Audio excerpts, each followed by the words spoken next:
dobro mi došli na kanal. Ako želite da mi pružite podršku, lajkujte video, a moj kanal pratite. Klik na prati je besplatan.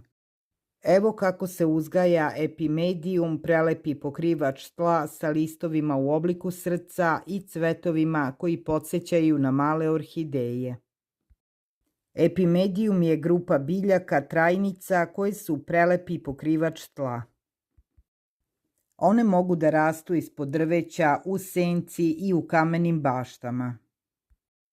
Vremenom će ispuniti željeni prostor, sporo se šireći drvenastim rizomima bez preuzimanja bašte ili istiskivanja drugih biljaka.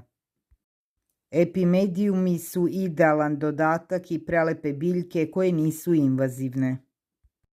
Njihovi listovi su u obliku srca, a cvetovi su na malim stabljikama i podsećaju na mini orhideje.